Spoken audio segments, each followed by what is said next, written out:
wanted to chat with you and get some feedback. So Yeah, and I got to cut it short, but I was super excited to talk with you.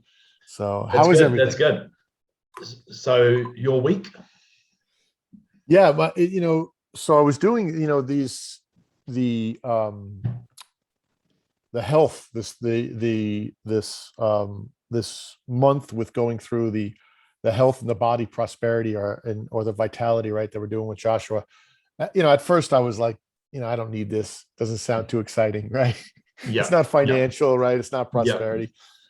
But I went through the exercises and I'm like, oh, you and I have talked a little bit about this, and it was they were pretty powerful, in terms of all of the body transformations that I had hoped for and was wanting for, really led right back to the same limiting beliefs that were appearing in every other phase of what I was doing. And that was kind of shocking to me. And like, I want to have why do you want to have a stronger body? Why do you want to have, you want to have, be less, you want to have a better shape, you want to have a stronger shape. And I'm like, well, I feel like I'd feel better about myself. I had more confidence. I would look better. I would be accepted, right? I would be more accepted. I would be more loved, right? And all those different things, which is everything that goes back to almost every other, no matter what course we're taking, no matter what we do, these limiting beliefs, it's amazing to me. They all come back to the same, whatever your main one is, it all leads back to that main one. Yeah, worthiness, worthiness and lack. Yeah, Yeah, it really is. It's unbelievable. So the thing that I wanted to really get your thoughts on is this idea is that if of these pre-birth intentions. Okay, so I love, and we've all talked about this, I love financial prosperity. I love it for everybody. I want everybody to be financial. I think it's great. When people get excited and they do well, I'm excited for them. I never feel jealous. Like, I'm always like, oh, great.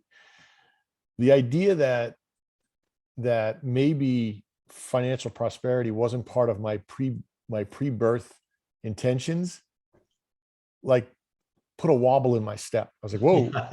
yeah, yeah. You're not the only one. I think a lot of people feel that.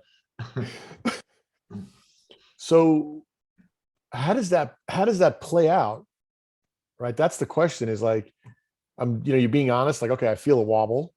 Like, and I try to write it out or even go through in my mind, like, why do I feel a wobble? Why would I care? Like, if it's not part of what I'm supposed to be doing, it shouldn't matter to me. Once I do sink into my finding my purpose and feeling, or I shouldn't say feeling my purpose and feeling fulfilled, none of that will matter. But at the moment, Yeah. it does matter. Well, there's a perception thing in that we look at, for example, you talk about someone who is prosperous and doing well and is happy, and we look at it and we make an assumption that we know what we're looking at. But what we're looking at is something different from what's actually happening there. So what's actually happening is that a person is in alignment, and when they're in alignment, they receive sufficient abundance of everything they need: time, money, health, for them to actually do the things that they are wanting to do. So in other words, what we're witnessing when you think it's someone, you think it's the prosperity that's part of the joy, it's actually the alignment. So the times when we're happiest and most joyous are when we're most in alignment. And alignment simply means that we are sharing the same view as our inner self. So if you take something like, if you haven't seen one of your daughters for a while and then you see her, you feel a great joy. And that's because you're strongly in alignment with your inner self. Also, you have a great deal of affection and regard for that person who's an eternal character in your reality, your non-physical reality. So there's that long, deep connection as well. And it's so in every way, on the physical plane and the non-physical plane, you and your inner self are thinking, yes, this is great. I'm feeling really good. And the inner self is, yeah, this is awesome. Everything's really good. It's just pure love. And that's as it should be. And so likewise, and Gary actually said something today when he was talking about financial prosperity in that coaching call. He said something that when Rachna was saying, well, somebody gave me $1 tip when I was a kid working at McDonald's, or I got a refund from the bank and I looked and it was $9 or $13 or something. And I was disappointed. And then he said, well, how would you feel if it was $1 million? And she said, I'd feel amazing. And he said, yeah. So what actually feels amazing is not the $1 million per se. It's actually what you think the $1 million can do for you. So you've immediately started projecting all these things about $1 million means this, this, this, and this, and that'll make me happy. So the whole idea is, well, if you create your reality under the law of attraction, if you've created your reality, it's a reflection of your vibration and where you're at. So therefore, if you created this thing out here, then it can't make you happy. It was you feeling happy that made the good stuff in the first place. So what I'm saying is the illusion of prosperity brings joy. Joshua might say, well, joy brings prosperity. Sufficient prosperity to do what you need to do. Like if I still had as much money as I had when I had more money than I do now, then I probably never would have gone exploring this path at all ever. And Gary said the same thing about him. So I definitely wouldn't. I definitely would not have. There's no question. You're 100% right. Yeah, you're the same. Yeah. So, and Gary was the same as me. Like he discovered whatever it was, say Abraham Hicks or whatever it was. He discovered The Secret, I think, and then Abraham, and then so on. And then he's like, oh, awesome, I can get my money back. But then he discovered, well, actually, yeah, that's possible. You could go down that path, but there's a different path you could take as well. And it's partly, I think, like for you and I, with the kind of business and life we've had, and having had, truckloads of money coming in and all that entails, it's actually hard to accept a future can be hard, where you say, well, it may turn out that I end up with lots of money, or it may turn out that I always just have sufficient money, but other things are more important now. And a part of it's persona for me, and I'm pretty much, I think, let that persona go. Like I noticed that I used to, even still, when I was starting to do this work, I'd want people to know what kind of expensive cars I had and all that kind of crap. And whereas I noticed that I haven't referred to any of that, apart from just then, I haven't referred to that in a long time. And when I did refer to it then, it wasn't in order to make an impression. It was more just because people listen to this wouldn't be impressed anyway.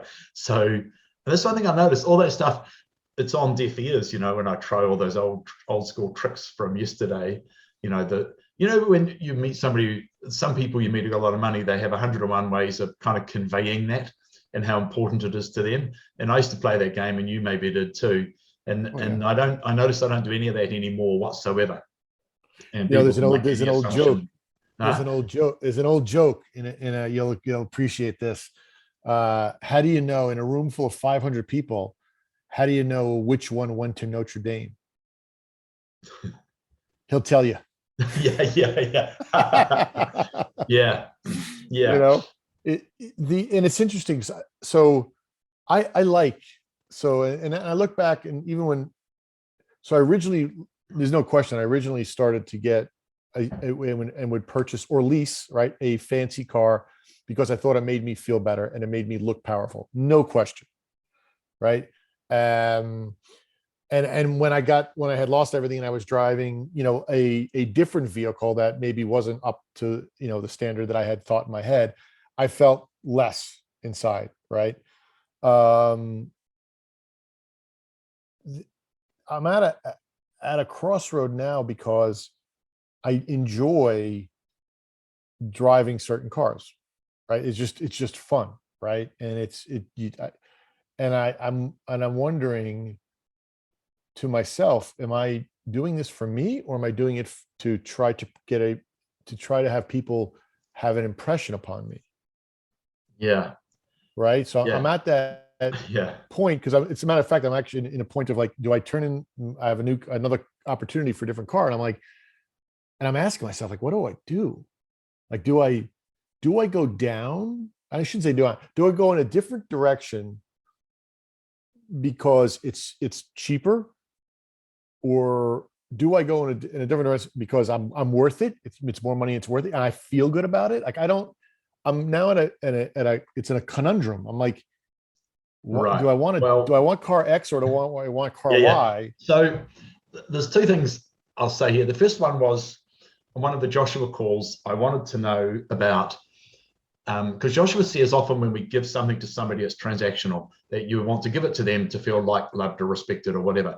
And I gave an example of when I had this marjoram or whatever you call it, oregano. Yeah. I bought a big bag because it was, at a bulk hop place. Anyway, and it's really good.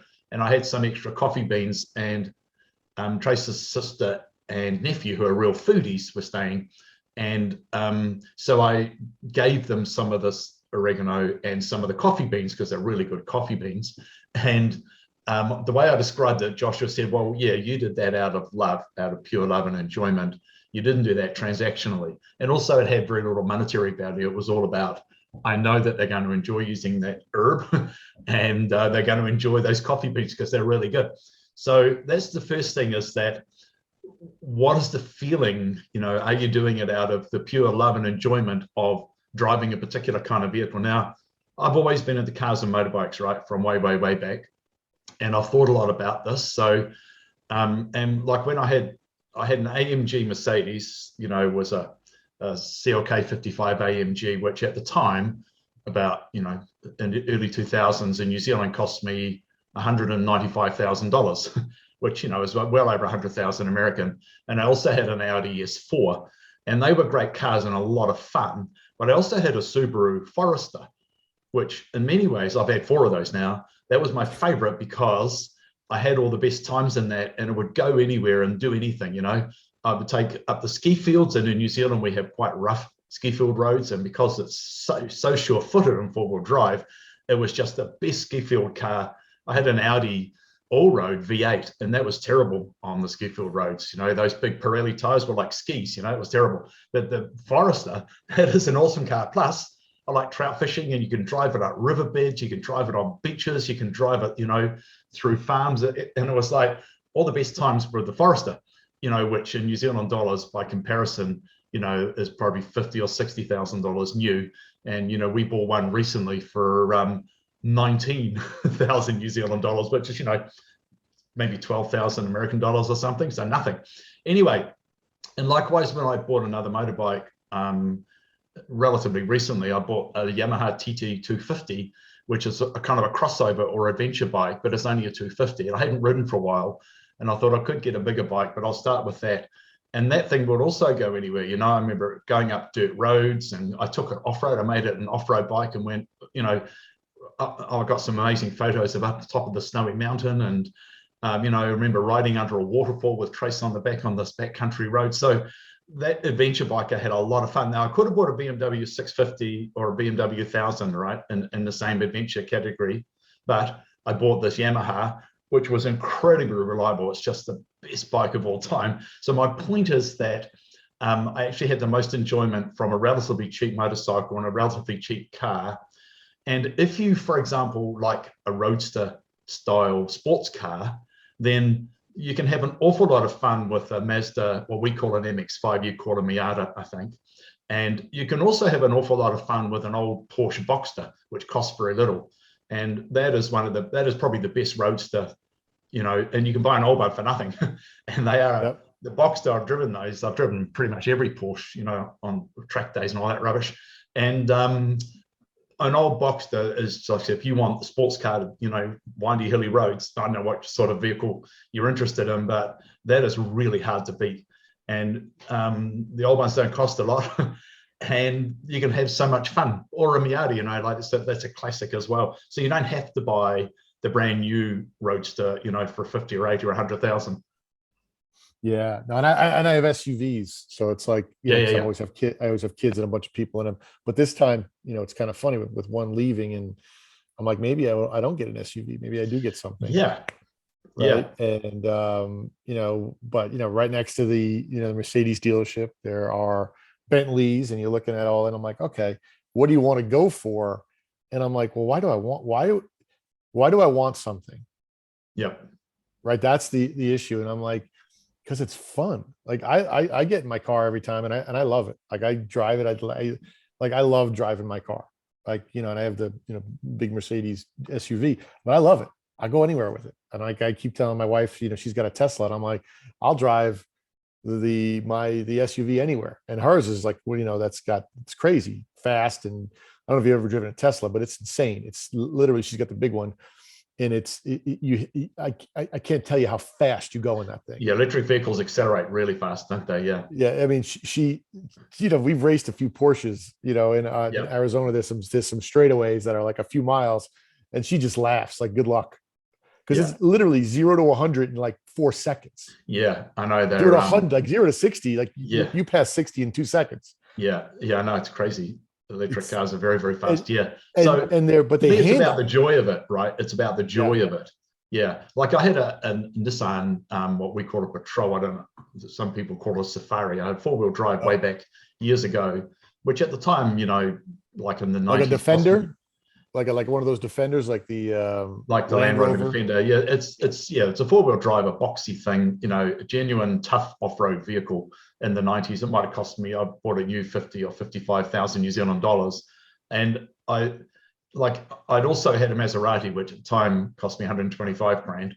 And Maserati bi-turbo before the current generation. But I had so much fun with that Nissan because I thought I didn't spend a lot of money on it. And if I go up narrow country roads and it gets a bit scratched with the brush on either side, who cares? I'll take it on the beach. And if it gets a bit of salt, who cares? And so once again, you know, it was on the road, it was a lumbering thing, but off road, it was just unbelievably robust and, you know, just go anywhere. So once again, it was a huge amount of fun, right? So I think the fun factor is the key thing, but you can have as much fun in a relatively cheap car as an expensive one.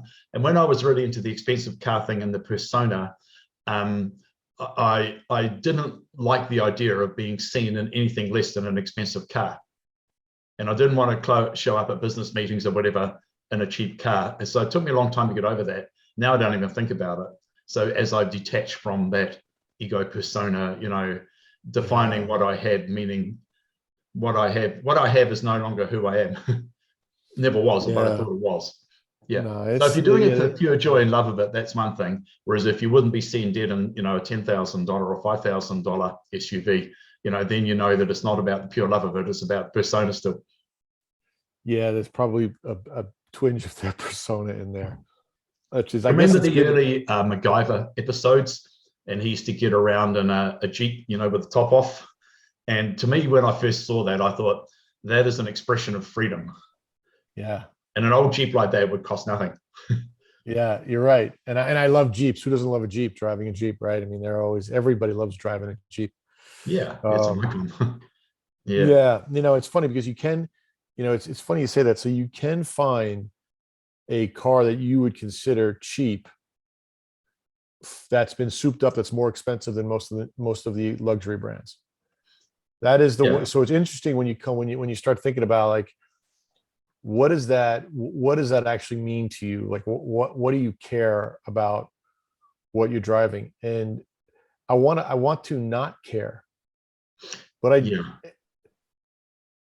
but I do. And not that I right. care what other people like. I really like, and maybe it was because I grew up and cars were an issue and never had cars, and I used to work at these country clubs, and ever since eighth grade, and I used to I'd caddy on the weekends, and then during the week there were events during the summer. I would park cars when I was old enough to drive. I would work in there, but they always had the most beautiful cars, and I always felt that that was a symbol of success, that you personally have achieved something.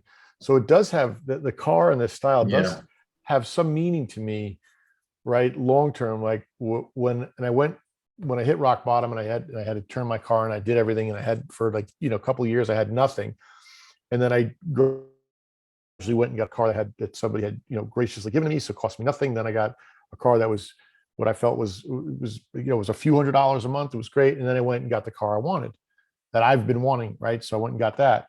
But as I look back, and I'm really trying to ask myself, because it's important to me that I get to the bottom of why.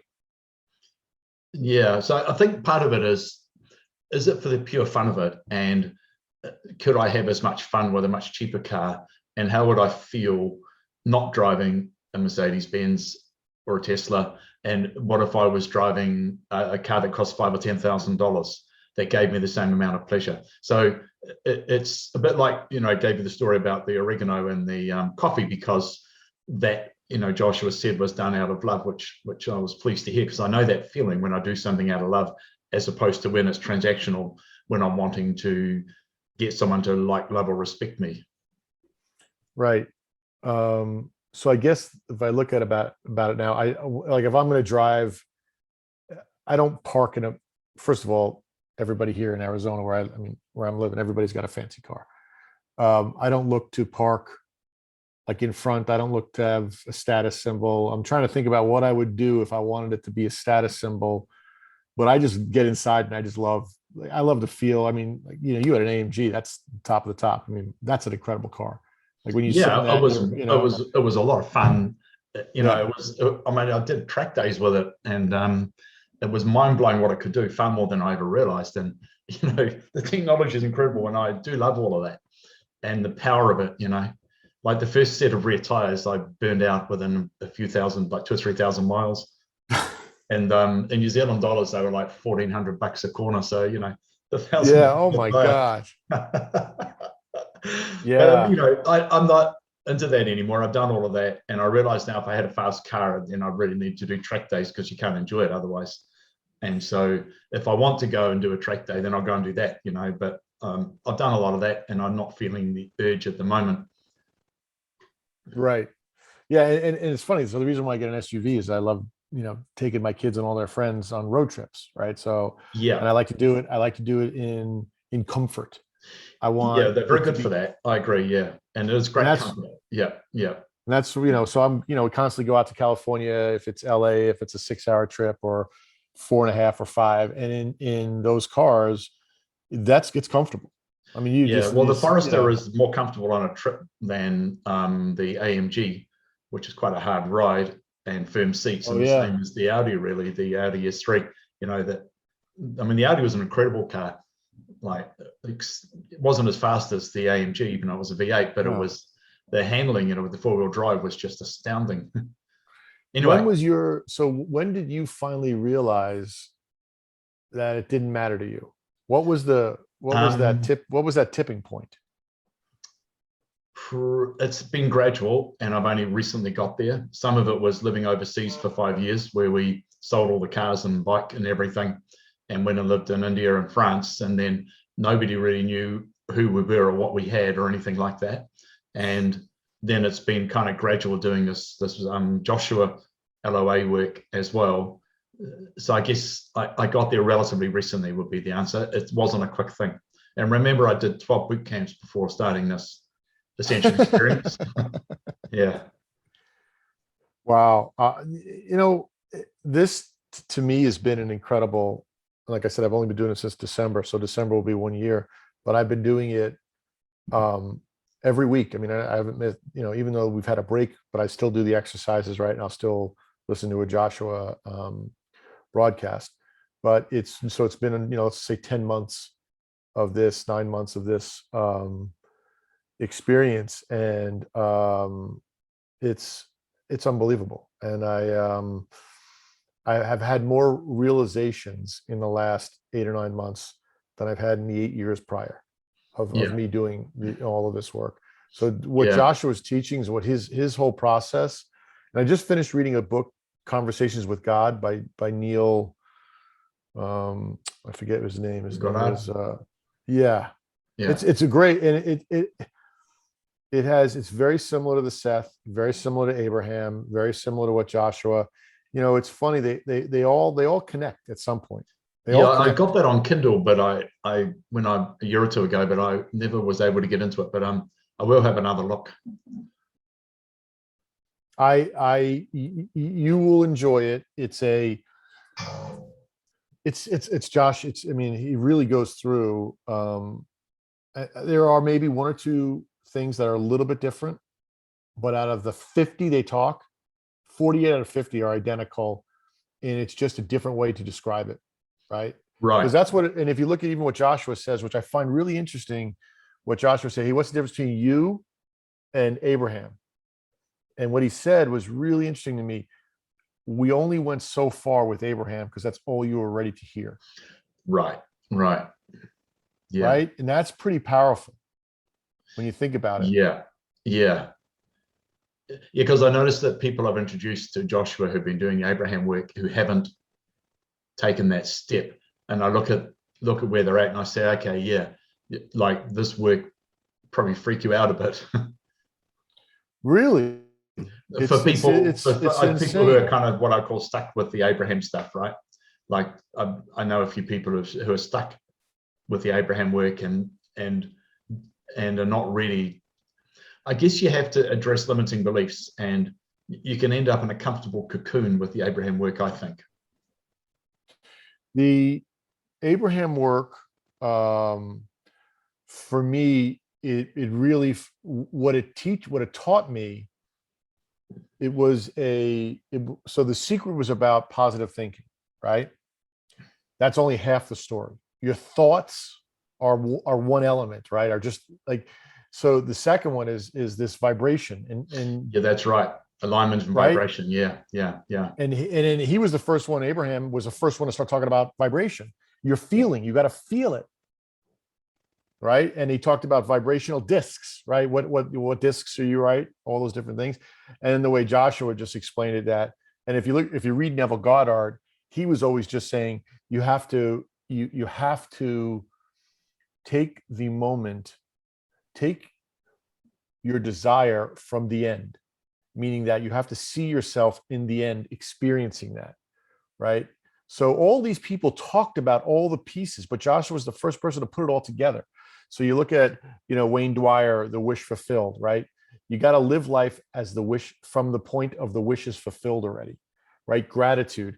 If the interesting part is, and that's why you like conversations with God, is that he says, I've never answered a prayer. And he goes, what do you mean, God, you never answers? He goes, you're acting from a place of want, from lack. I'll never answer that. And it's like, poof. He's like, now, if you tell me that you're thankful for something, you'll get more of that. I mean, that's a very good point. It's a key point, isn't it? It's a great insight. That, yeah, very good point you make. So I think you'll like the conversation with God, because once again, all these people that you listen to, Tony Robbins, right? We've done it all, right? And I shouldn't say done it all. We keep learning and talking, but every time I hear somebody else, it's like another piece to the puzzle, and you're like, oh, interesting. Yeah. Well, a week or two ago, Gary mentioned a Napoleon Hill book that was relatively recently released. Love that. Was, you got to read it. Have you read it? Conquering the Devil. Yeah, I got it on Audible. I've been going through it. And Gary also mentioned that we now know that Napoleon Hill essentially channeled his books. And I mean, the family didn't want that one released for, 100 odd years. But right. When I was talking with Jessica and Ondine, I chat with them regularly. They said to me, we have this idea that I really need to write a book or make a course on how to make money authentically. And I thought, whoa, that sounds like a scary challenge. I could do it, but it's a scary challenge. And then there's a lot in that Napoleon Hill book that I realized, that's the way I should approach it. So anyway, I know you have to go. I like that. Yeah, but I wish I didn't. It's so funny. I love my kids, but it's always like, dude, I'm like, I between certain hours, I'm like, can I not be? My kids are like, they're always like, but as we go, I will tell you this. And my daughter called me from college, and she said, "Hey, Dad, I had just gotten into this sorority, and which is great, yada yada yada. That's what they do." And she's like, "And my roommate didn't rush or pledge, right? Whatever the correct terminology is." But she keeps asking me to get, tickets and wristbands and all these things to all the events I'm going to. But with my sorority house, they're not sole sorority events; they're open for everything. And she's kind of like, Dad, I'm annoyed. And why? And she asked me, she's like, "Why am I annoyed?" And I don't want to be annoyed. And I was like, God, can you imagine being 18 years old and being that aware? Yeah. Yeah. Right. Yeah. Of like, I would have just said, I said to her, well, I said, honey, she's like, well, I did all the work. I said, so now you're the only one that should benefit from something that you do. Is that how it would work if the roles were reversed? how would you feel? She's like, I would want her to share with me and be there and be a friend. And I said, what's the best way to share in love? That's, and it was a great example of what I thought was a Joshua teaching, like, just do what you wish the world would do for you, do for the world. Yeah. It's incredible that a person of that age has that degree of sensitivity. But as Joshua says, the younger ones come in at a much higher vibration. Oh I my always God. think And they come in standing on our shoulders. It's like they don't start where we started; they start where we are or above. and she's proof. Like, my daughter is proof, because Yeah. she watches the Joshua podcast. I sent her, and she's talked to Joshua a few times. I just ordered all of I just do Audible. I have a tough time reading. I'm ADHD and dyslexic, right? So, Gary's like, I didn't do Audible, and I'm like, you're killing me, Gary. I need the you're killing me. So I ordered all his books. And I'm doing a red eye tonight to New York, and I'll be back next week. But I'm like, all right, I'm going to read these books. I'm like, if it kills me, I'm going to read these. I really like Audibles when I'm flying. Oh my God, I love them. But I haven't read, like, I'm trying to read this one right now from Gary, right? This is the one, the Perception of Reality. Yeah. Right. So I'm like, I'm going to read it. I'm going to force myself. And I haven't read a real book, like a tangible book, in 5 years. I just do Audible. Yeah. Bring a highlighter with you. It's so funny. Yeah. Whatever. Yeah. Good. I got it right there. It's so funny you say that. Yeah. But I got to go pick up my daughter. But thank you, Rob. I was excited to talk to you today. Great. So I'm glad you could make the time. Okay. All right. Good. See you, bye, my friend. Okay. See you, Jerry. Bye.